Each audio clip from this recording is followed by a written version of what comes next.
Votre attention s'il vous plaît. Cet élément est en lingala.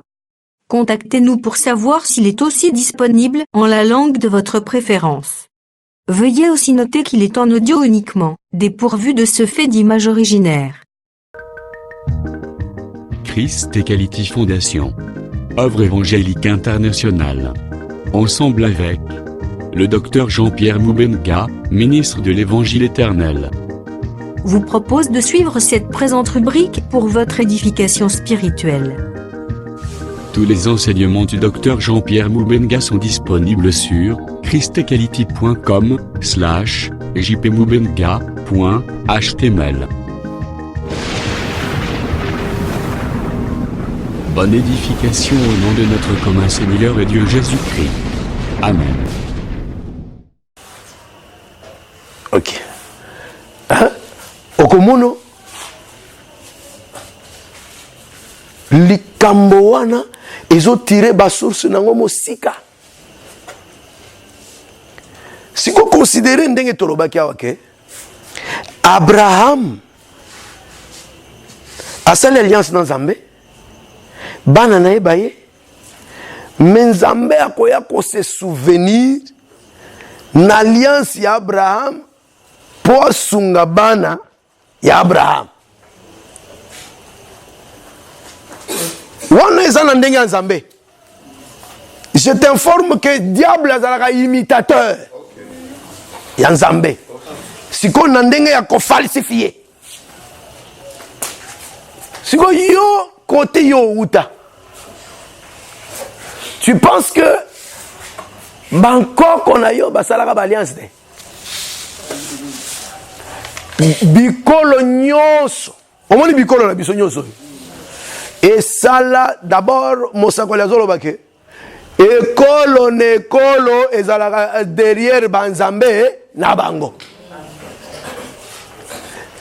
mais biso tozwi ngolu ya kozala derrière nzambe na Israël.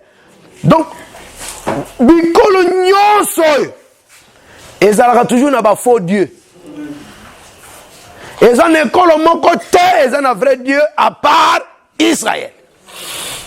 Or, Nzamba Israël, na batu ya liloba, na batu ya Nzamba mpungu, soki Nzamba nini, ba comprena que to important Nzambe. Nzamba Israël, aza Nzamba Israël, tozu neye kozwa. Ndenge, ndeko na biso, Naman. Alobaka tango sosoli ke na comprendre que Nzambe azalaka kaka na Israël nde a coopérer azo mabele à Israël amema ona mboka na ye. Amen. Cela veut dire que avant vie oyo tozomene tozalaka na vie songolo et na kati ya vie wana ezana bato yoka frère mutala la tête tozo sisa siko yao tozo sisa wa boy pona lela avant d'après d'abord verset yo totanga ki verset yo il y a Jérémie 29.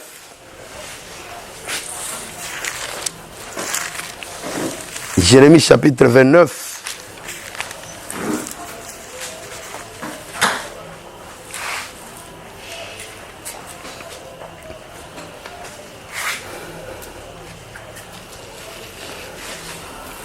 Verset 10. Mais voici ce que dit l'Éternel.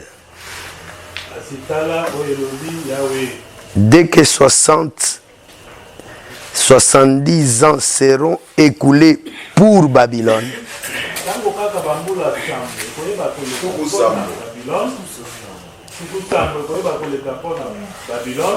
je me souviendrai de vous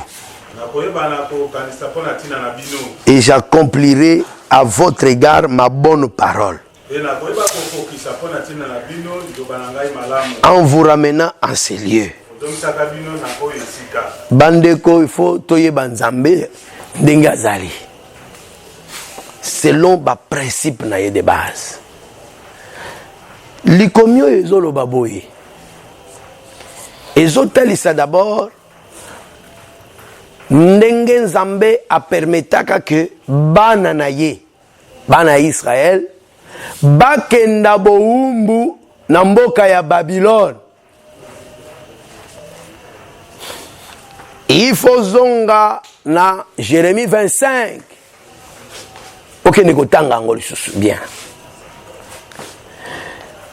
Nzambe asakola bandakala depuis Deutéronome chapitre 28 ou Lévitique 26. Asakola kakala alobi tango liboto yanga ekozanga koto sangai tala makambo ekomela bango.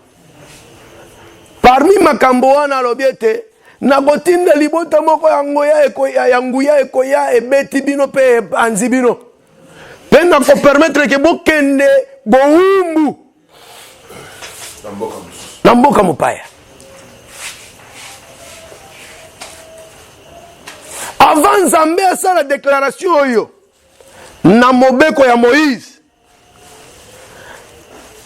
parce que mobeko ya Moïse euti d'après le langage tozu na psaume 105, mobeko ya Moïse eutaki na alliance ya Abraham na Nzambe. Déjà Nzambe na Genèse 15 alobi a révélé ki makambo wana déjà et pas Abraham. Alobi na pesi yo promesse ya ko hériter terre mais tala ndenge makambo ekosalema. Eza teke kaka ndenge Abraham oyeboye obandi déjà ko hériter terre on te processus ezali. Révélation processus wana ekokaki koya le jour te ezelaki butu eya, c'est au coucher du soleil nde Nzambe azosala révélation wana epa Abraham. Ayebisi alobi bakitani na yo bakozala bawumbu na mboka oyo ezalaki ekozala bango te pendant 400 ans. Awa alobi na Jérémie le prophète était bakokende bowumbu pendant 70 ans. Après 400 ans nakokanisa bango pe nakokende ko botola bango na bowumbu wana. Après 70 ans nakokanisa bango. Cela veut dire quoi?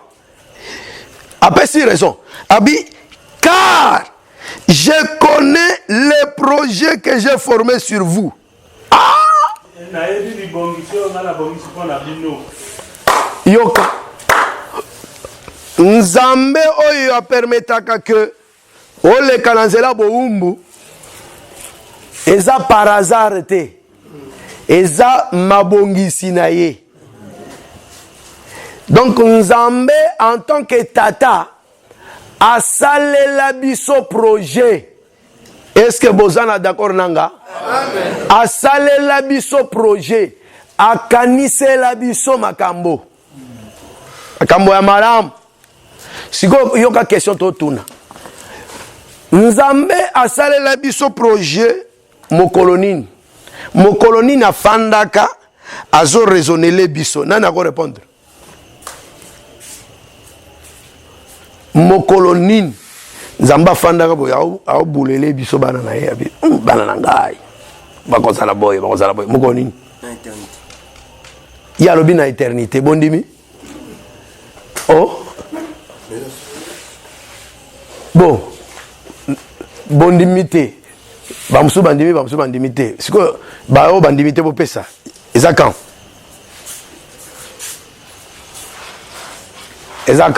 frère traducteur Nzamba zali asali makanisika yo d'accord na ye Baudouin yo zanden obiboni ezaka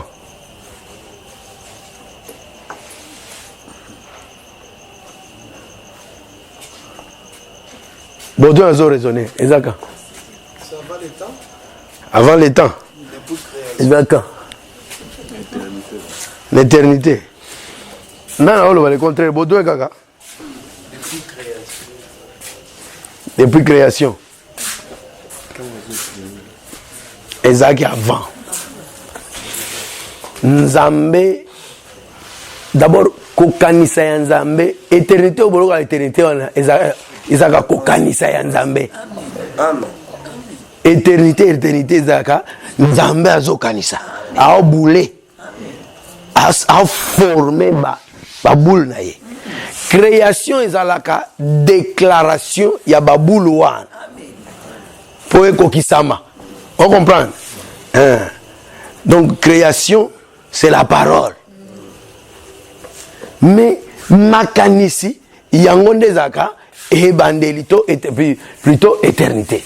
Donc nalingi ekota yo boy que avant yo ozala conçu Nzambe ayebaki déjà yo.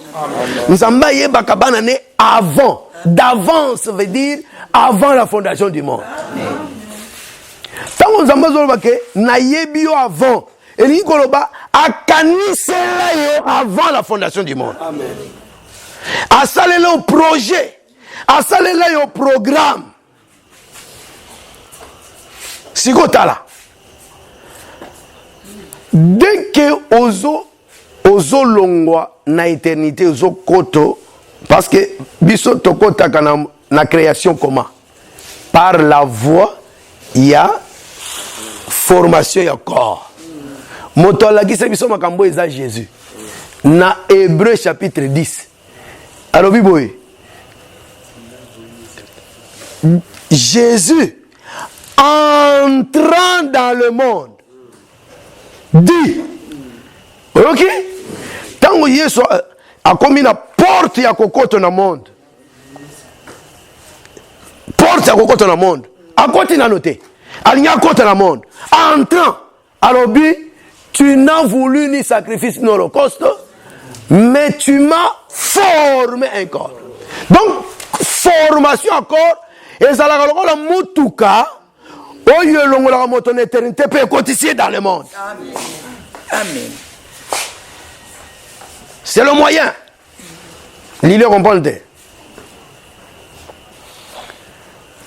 Vous comprenez? Maman t'étais bien comprendre. Et comment m'y boye était? Et comment m'y boye? Hébreu chapitre 10. C'est ça. Totangiang. C'est pourquoi, verset 5, c'est pourquoi Christ, entrant dans le monde, dit, tu n'as voulu ni sacrifice ni offrande, mais tu m'as formé un corps. Tu n'as agréé ni holocauste ni sacrifice pour le péché.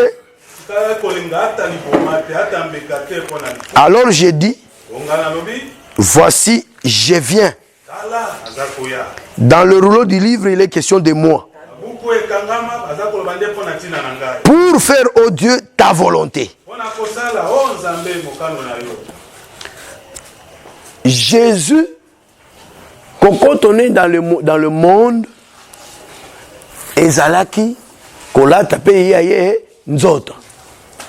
Yango ndezo talisa biso ke moto kokota dans le monde azo kota dans le monde à partir ya kokosala nzoto. Donc yo okota ki na libumu wa mama na yo ndenge ero ni na balosa na libumu wa mama na yo ezande nzoto na yo ezaki molimo na yo te. Molimo na yo ezalaki avant yo kota na libumu mama na yo. Siko tango zo po Nzambe akotisa yo na monde. Azokotisa na monde na nzela ya bosangani ya papa na mama. C'est pourquoi on a baki que alliance ya liboso ya yo ezande famille na yo. Parce que ezali tata na yo na mama no basangani babandi ko former koforme corps na yo baforme esprit na yo te esprit na yo euta mobembo musika bayande po biso tomona yo na mokili il faut tata no na basangani sikoyi bakama ye nzamba kamati molimo na yo akotisi na mwa eloko wana o babengi corps tango ozobima dans le monde avec un corps. On comprend? Ok. C'est pour dire que moto tango koti sikoyo na kati ya nzoto nalingi koyebiso ke bato bayambi yo famille na yo eyambi yo yo nani nzoto te yo molimo âme na yo corps donc esprit na yo parce que les écritures ezotalisa biso ke moto azaka na esprit na ye à part esprit ya nzambe oya kaka kofanda kati na ye moto ye moko azaka na esprit na ye ce qui veut dire que tango zokoto wana famille nde ezoyamba yo etango famille ezoyamba yo bango baprécéda yo famille na yo eprécéda yo bango baza baresponsable na yo. Je vais t'informer ceci kaka ndenge nzambe asalelaka o projet wana famille na yo mpe esalela o projet etango nazoloba famille awa nalingi te omona kaka papa na yo wana na mama na yo nalingi omona origine na yo oyo eza makila na bino oyo ezali bonkoko na bino boyebaka ke bonkoko ezalaka na autorité likolo ya bana oui ce qu'on appelle la coutume ezalaka un pouvoir olinga yango te ezalaka pouvoir likolo na yo sikoyo yeba ke famille na yo esaleli yo projet ntango bafamille na yo esaleli yo projet elingi koloba ke famille na yo eluka kooriente mpe yo et ntango okoti na famille wana il faut tosa baliance o famille okuta na famille wana mpo yo oye nde kokota okuti bango baza na bamakambo na bango basi bayokana balapa bandaye na bango baloba peut-être ke bana na biso ya basi tokotia bango nguya moko ya kindumba ya makasi ebanda kobendaka bamibali balesaka biso bana na biso basi bakokende mosika na biso te ata mobali azwi yo ifo azonga be awa aya kobokolela biso bankoko wana omona bankoko ebele ndenge mosusu oto ebisanga ke na ndako na bango bazalaka soki 50 bato na lopango ya famille bana na bamama na batata baya bazokaka wana tala ndenge bazokola lokola bangulu ya mike bakelele sikoyo yo oza oye koya oza na mobeko kosalela bango te yo kotosa makambo na bango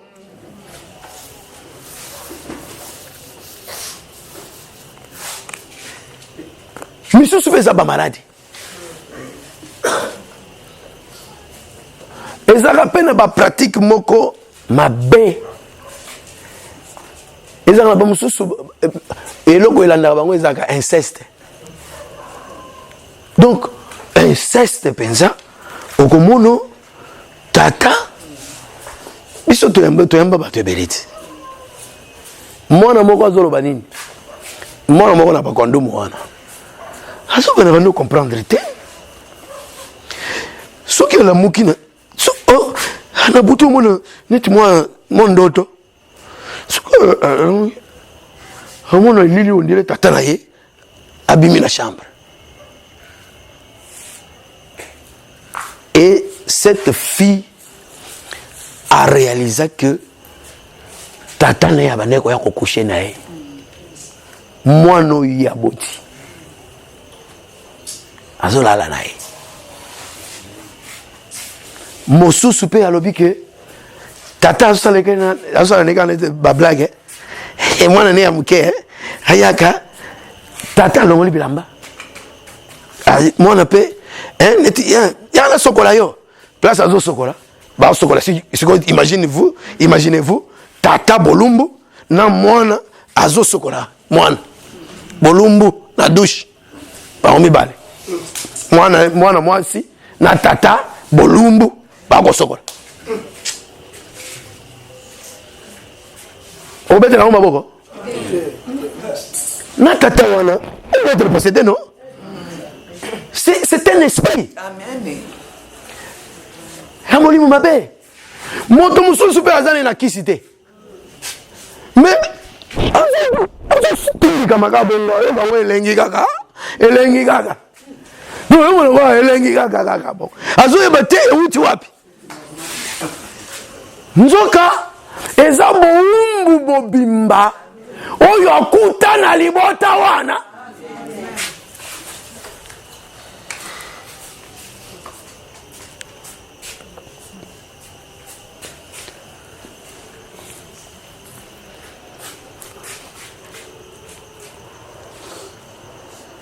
Na insistaki pe mukolo wana bodoa tozala kiti tanto lobela pe makambo kobala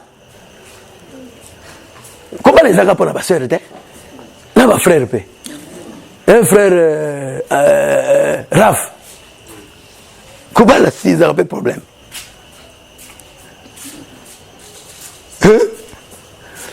soki mpe kobala ezoumela il faut mpe otala nano Tamsu ba tata na ba noko ba bala na 55 ans, ton 60. Dans ça c'est Coco. Coco azobala. Si Coco bali ndenge ntoma oyebi ko tera bisoma likamwana na bindungia. Etikala. Oyo oboti mwana liboso mwana wana ya liboso azo mona nde donc bato ye azo mona neti batata na ye ba ya na ye siko yo tata azo mona neti koko na ye donc zo lingo ko punir ye ya zo seka na no neti koko na ye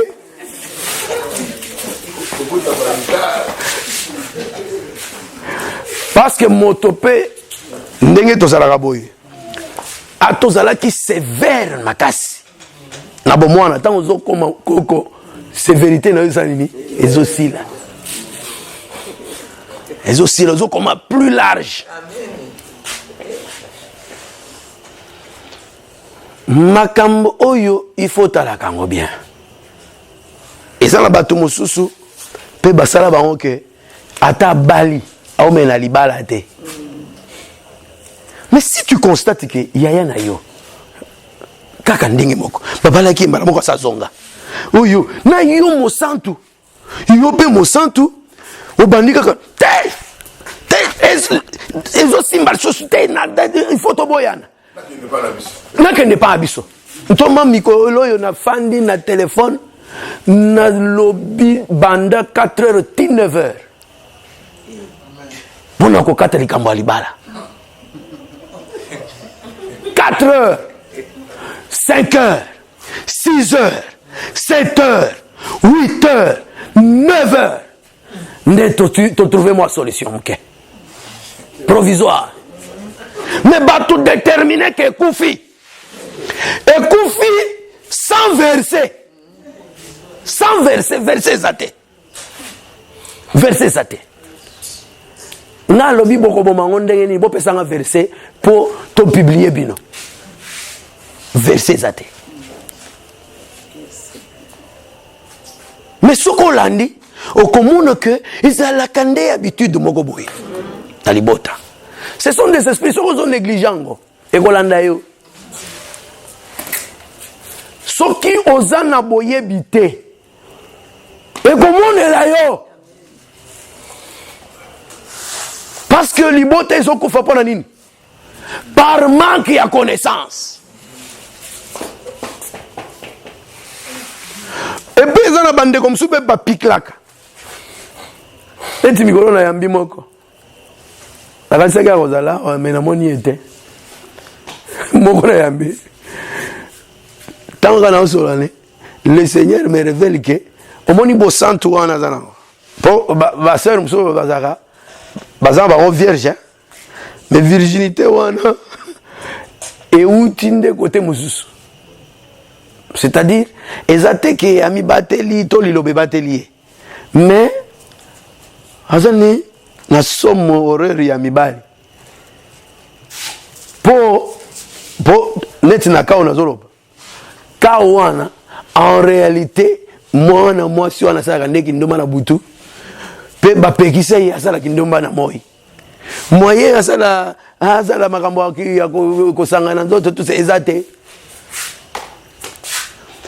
Moto mosusu azalaka bongo akipaka basi te, akipaka mibali te, non pas que po aza saint. Po bapesa ye mobeko wana akolingaka ne mibali te. Mobali akoya boy aboyi, mobali akoya boy aboyi. Ye azokelisa ke aza fier. Nzoka eza mobeko oyo bapesa ye okobala te. Soki to fongoli neti parenthèse wana. Basi oyo pe baboya ka mibali. Et ça par rapport à nini? Verset bozana. Na bité soki verset ça. Ah tozana masolo pe débat. Soki pe ba frère bomoni ba verset wana. Boyebisi ngai. Menga mona verset te. Ngana moni kaka Nzambe asimbi Eve. 1 2 1 2 Zonga. Na moni place Eve asali choate. Bon, na lingi o ya mulai. Oh, quand même na moi libumu ebimi. Na moi matame sala boy. Je n'ai pas vu ça. Na moni ga ba memi ye. Kotao andimi na ye. Andimi na. Andimi na ye. Oh, calculo que papa, mutongo azana ba licence bonio. Namoni angote na Bible. Namoni angote ma maman, namoni angote. Nga namoni kaka bakamati Eve. Toke. Kota akoti afandi ezi. Docteur, monsieur Soyebi Sengabi papa. Oliba kalate. Mobali. Na maboko. Na mutu normal. Na suki. Na makolo normal babi libakala. Et puis mobali on a dit frère, écoutez-moi ça. Écoutez-moi ça. Écoutez-moi ça. Frère, ou à l'évangile éternel. A bengi sœur azo bengi libakala.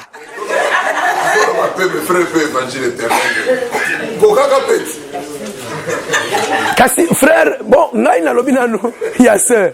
Bon, frère aza problème ya. Po ba frère pe bazali. Ba frère pe bazali. Nga nazo mona mingi ba frère bazali na bité se ko banga somo ya ba sœur. Somo ba sœur. Ba yuma na mokili.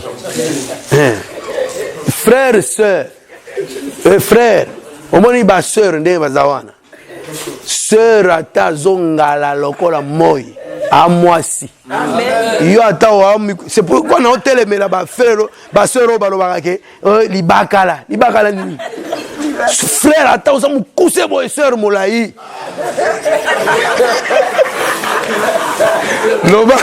Loba ke ntomanda ko peso toli olinga te. Ngai na ko peso toli ete kobanga sœur wana te. Et pour ko saloza mukuse bozo be yo azo fugama. Soki autorité a kimobali ezali akotosa.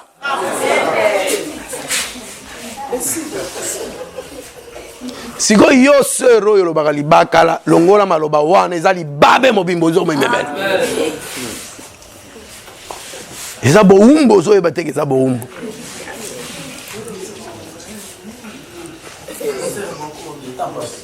Et puis eza na point moko très capital, point ya réjouissance. Je crois que tokosimbango ata prochainement. Lelo toingaki toloba ke nazo peso sango malamu. Omoni makambo nyonso ozali kobikela. Et puis c'est anormal ma bandeko na ngai. Comment na koti libala? Sina sina koti. Na obotate ponani. Tomoni bato baboti te. D'abord Nzambe asaleki tango alobi Adam. Moi sino yeyo. Alobi boy. Soyez féconds. Multipliez, remplissez la terre. Ah! Oui. Cause à la fécond qu'on multiplie, qu'on remplit la terre. Je crois qu'ils ont volonté en Zambé. Cependant, nazo yoka likomi moko zolo bake. Et loko nyonso saka volonté en Zambé ça la nini. Et kokisa makakaka. Voilà. Amen. Parce que tout muno Nzambe kopimela bato kobota ko frapper bato de stérilité mais suka sanini a kokisi. Liloba na ye. C'est pour dire que Sarah a oumelaki azobotate. Mais Sarah a botaki. C'est pour te dire que yo pe mutozo oumela zobotate. Soki ezali mokano na Nzambe kazo lekisa yo épreuve. Yeba kokobota. Et même soki ezali boumbu ya libota na yo. Po yebango tala libotango. Tala ba ya avant yo. Po yo o ya après. Soko eloko wana ezo umela kuna. Comprends que ça comme moi lien moko boya famille na bino. Il y a encore possibilité à yoko bukango. Amen. C'est pourquoi tolo bape makambo. Mais ce qui yo pe oyebi que makambo ezo sale maboye po nga moko nde na boye na vie double. Na ba makambo na ba soni to somo akoloba. Yo nde oza responsable alikambo na yo. Nous sommes responsables pour les Camerounais. Il suffit au sein des langues au comprendre.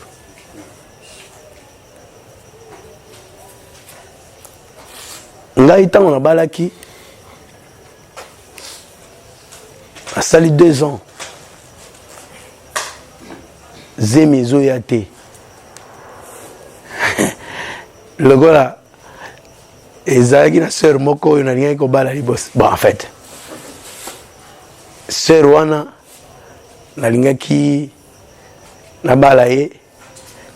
D'ailleurs moko na yo comprendre que Nzamba robelingai que moi si on azana ende moi sinanga na bengaka bango miyo yale na permanence. Pona biseki Nzambe ke po na landaki pe ntoma kasi ayeba kanete. Na yoka ye moko msuza zoloba ngai na dobisenga Nzambe nazana 3 candidats et puis na senga Nzambe aponela ngai sikoyo ngape na lobi lokola nazaki prophétie ke ba obala mabe pona bikela makambo na nyonso na lobi bon nazo candidat mibale bon Baudouin tamsu yo pe kolanda donc na baki nazo ba candidat mibale na benga ba candidat wana le même jour quand on a sololi na oyo na yoke na yo sola na oyo Nzambe ayeko talisanga penza ke yayo yeyo. Amen.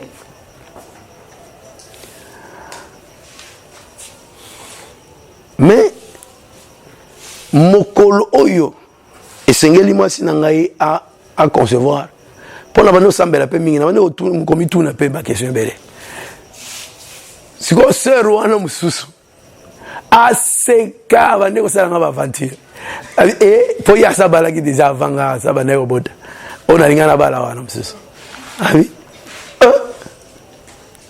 boniti kino mukoloni to mona eloko te pas a mesana na moi ba aventure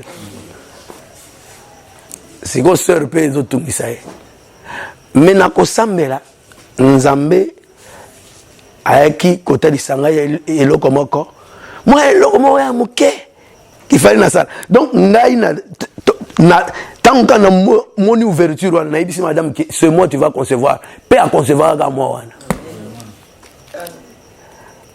eza makambo mususu yo eza kana pete moko boyo nzamba memela kango bato soki oza vraiment ko cultiver contact non nzambe.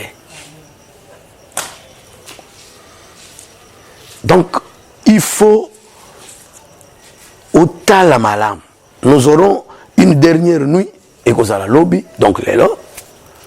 Tala makambono so malam, bien que Thomas promettre que tu vas continuer semaine prochaine. Mais il faut Hollanda vino malam. Awa tos églises nyon sauté. Mais chantion oyo et qu'on peut qu'on église mobile. Donc domaine à vie est belé. Et c'est belé. Médiocrité. Et ça rappelle des mots moko boyelanda rabato makasi. Médiocrité ninga koloba. Et le moko neti bon on dirait moi réussite mais considérer pendant ma comme singulité. Tiki mais si que singolo za la meyo mi uza pendant la place na. Ah on a bela mingi côté fruit. Hein? Mbuma neti ozo sa musala. Olio zo kata Nzamba yebi ko simba ata ba million. Mais ozo moi ba 100 wana ozo mona neti danger. Alors que projet ya Nzambe ezate ke yo simba ba 100. Ezate ke yo simba ba million. Vie wana ozo mener eza médiocrité.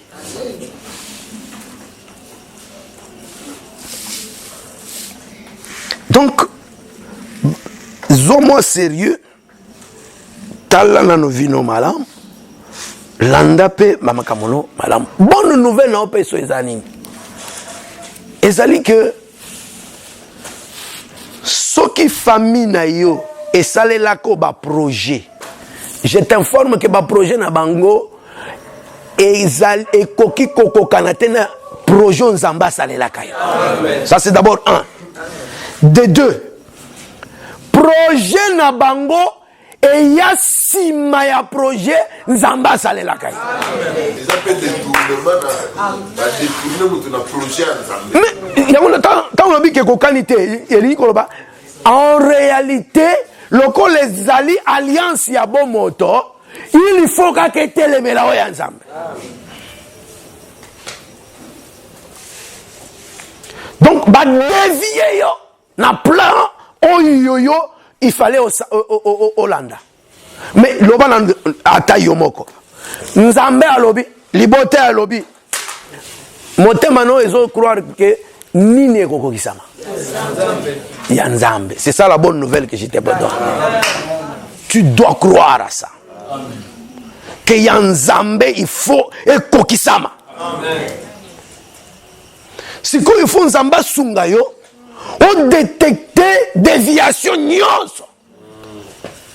Ce qu'on détecte tango, tel mélange avec une foi ferme. Et quoi ya?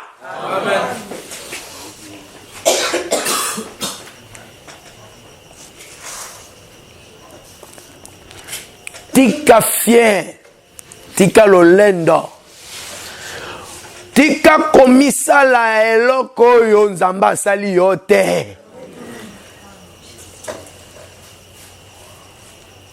Zonga kati na yo pese misère na yo mimono te wa zero.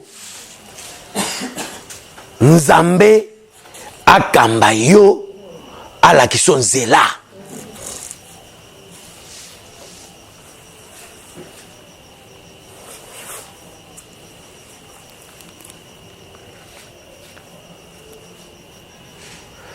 Donc, nous avons insisté que méditation na yo est à la vie na yo en particulier.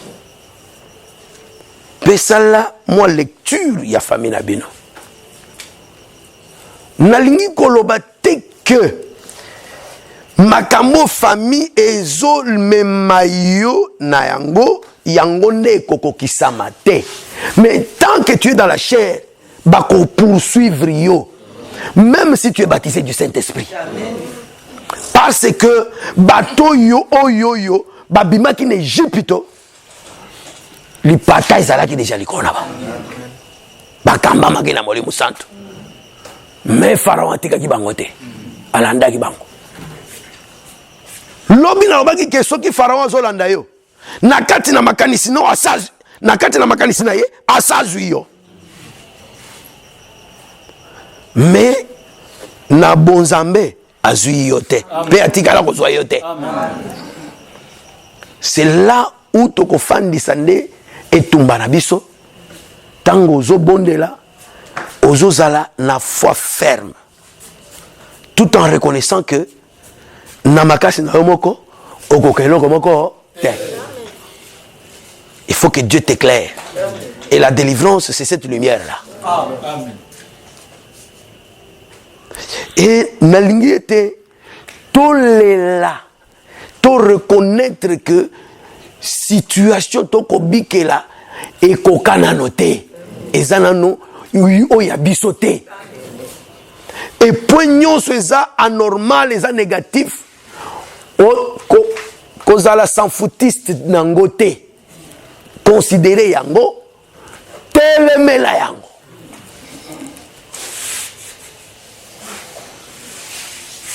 Zamba Lobi, je connais les projets que j'ai formés pour toi. Et ça projet, il y a kimia, mpe, kasi ya malheur te. Et ça peut na makamususu, o isalaka. Au moni eloko ye le tilipamboli. Mbala moko lipamboli wana bandi ko landa na chagrin. Et bandi ko landa na chagrin. C'est une anomalie. Il faut tout les mélanges. Frère, sans qu'on découvre le roi bongo, qu'on a la pongité. Tel mélange qui nous est colongwa. Zala na confiance que on zamba loba po nangai. Même ceux qui n'ont pas yangote, yango kakane koko qui sama la vie nangai. Et puis je vais vous informer que makambo nyonso oyo diable aloba. Je t'informe que ezara lokuta. Ngai te mutana bi soko lingo bundisa Jésus est moko. Jésus nde mutoate makamboa. Na Jean chapitre 8 verset combien? 44. Ataba nyo so groupe de prière ba ebakango. Jean 8 44. Je vais dire ceci Jérémie.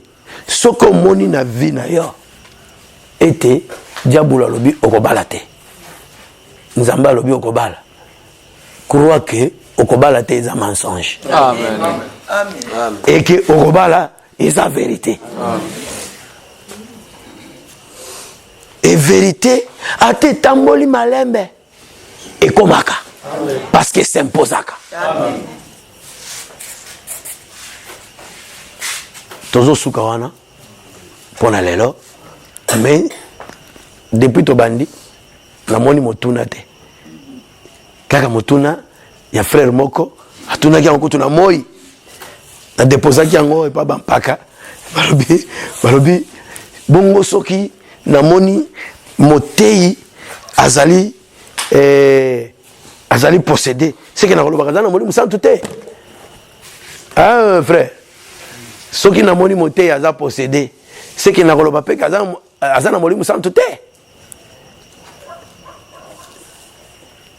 Mais non, mon frère, on a dit. Il faut te répondre. Il faut ce qui a eu le tokosalaki lobiaya comme ça tu répondre la question wana bampaka pe bazali ba répondre la question wana lelo tozosuka awa tolobi boye sala confiance na projet ya Nzambe likolo na yo amen pe yeba ke projet nyonso ya Satan likolo na yo ezaka lokuta amen makambo yo libota na yo ekana po na yo ekoki kolanda yo parce que délivrance par rapport à marche ezaka progressif kocha mangungu te yote biso ta évangile éternel to to kangola makala te o kangolama amen mais na marche eza processus eza na makambo ekweya na wona no kweya te par rapport à marche qu'on néglige yango te on néglige yango te mais simba ba principe projet ya Nzambe pona yo yango nde solo yango nde kokokisama parce qu'il est écrit tout ce que l'Éternel veut il le fait au ciel sur la terre et dans les abîmes partout amen l'Éternel a dit j'agirai il agit par rapport à quoi par rapport à sa volonté et il dit qui s'y opposera mais tout ce que le diable dit est un mensonge même ce qui est neti solo et bimakaka lokuta c'est encore là un débat à faire mais yo crois comme ça tozo sukawana ozo kangamiso na yo d'abord ko remercier Nzambe avant que Thomas akamata yenda remercier Nzambe na oyo yo oyoki soki motuna ezali soki ntoma aleki awa okopose okotombola mosapino po ete otuna motuna na yo tosambeli topesi Nzambe merci na kombo na Yesu pona ye. Merci d'avoir suivi ce message et que Jésus-Christ vous bénisse. Si vous avez une question à l'intention de l'homme de Dieu, si vous voulez que l'homme de Dieu prie pour vous, si vous voulez vous confier à l'homme de Dieu, ou si vous voulez tout simplement bénir l'homme de Dieu, contactez-le directement si ses coordonnées sont disponibles depuis sa page. Sinon, contactez-nous et nous lui transmettrons vos préoccupations. N'oubliez pas de faire un tour à notre page évangélisation pour voir en quoi vous pouvez vous rendre utile à Christ par cette œuvre. Que Dieu vous bénisse tous. Amen. ChristQuality.com. Les cieux en un clic de la souris. Évangile-éternel.com, le site de l'évangile éternel. ChristQuality Fondation, équilibrer la manne ramassée dans le désert de sorte que chacun ait un numère.